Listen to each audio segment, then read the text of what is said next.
Acts 26. Then when Agrippa said to Paul, "You may speak in your defense." So Paul, gesturing with his hand, started his defense. "I am fortunate, King Agrippa, that you are not one hearing my defense today against all these accusations made by the Jewish leaders. For I know you are an expert on all Jewish customs and controversies.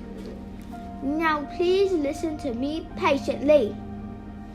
As the Jewish leaders are well aware, I was given a thorough Jewish training from my earliest childhood among my own people and in Jerusalem.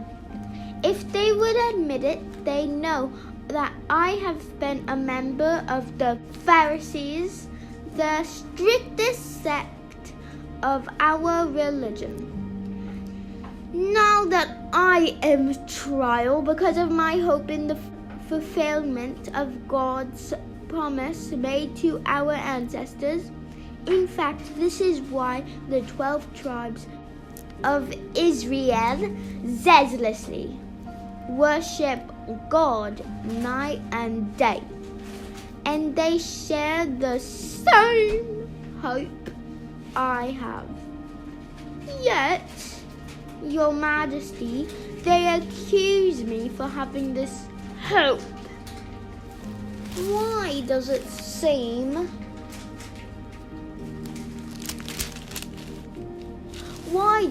incredible to any of you that God can raise the dead? I used to believe that I ought to do everything I could oppose the very same of Jesus of Nazareth. Indeed, I did, just in Jerusalem, authorized by the leading priests. I caused many believers there to be sent to prison, and I cast my vote against them when they were condemned to death. Many times I had them punished in the synagogues to get them to curse Jesus. I was so violently opposed to them that I even chased them down in foreign cities. One day I was on such a mission to Damascus, armed with the authority and commission of the leading priests. About noon, Your Majesty, as I was on the road, a light from heaven, brighter than the sun, shone down on me. In my company, we all fell down. And I hear a voice saying to me in Aramaic, "Saul, Saul, why are you persecuting me? It is useless for you to fight against my will." "Who are you, Lord?" I asked. The Lord replied, "I am Jesus, the one you are persecuting. Now get to your feet, for I have appealed to you to appoint you as my servant and witness. You are to tell the world what you have seen and what I will show you in the future. And I will rescue you from both your own people and the Gentiles. Yes, I am sending you to the Gentiles to open their eyes, so they may turn from darkness to light and from the power of Satan to God.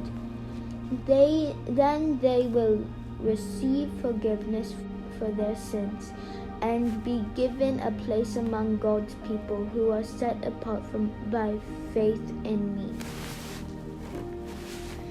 And so, King Agrippa, I obeyed that vision from heaven.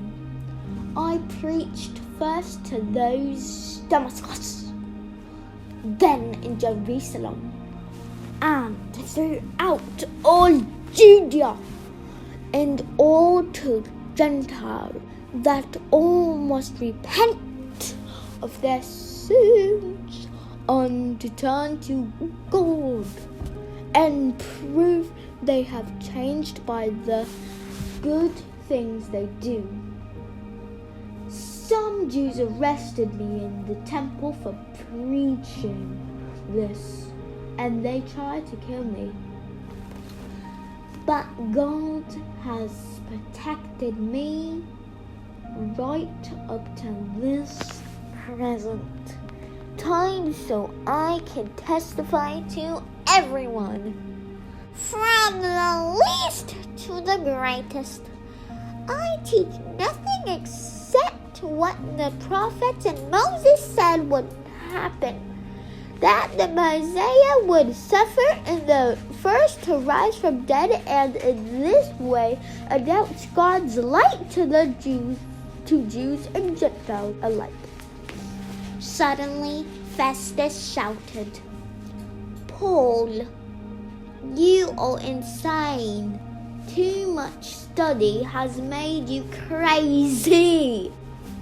But Paul replied, "I am not insane, most excellent Festus. What I am saying is the sober truth." And King Agrippa knows about these things.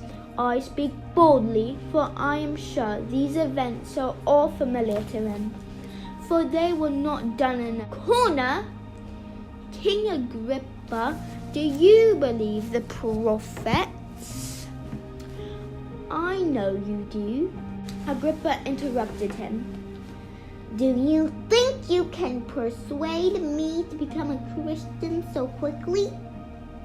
Paul replied, "Whether quickly or not, I pray to God that both you and everyone here in this audience might become the same I am, except for these chains." Then the king, the governor, Bernice, and all the others stood and left. As they went out, they talked it over and agreed, "This man hasn't done anything to deserve death or imprisonment." And Agrippa said to Festus, he could have been set free if he hadn't appealed to Caesar.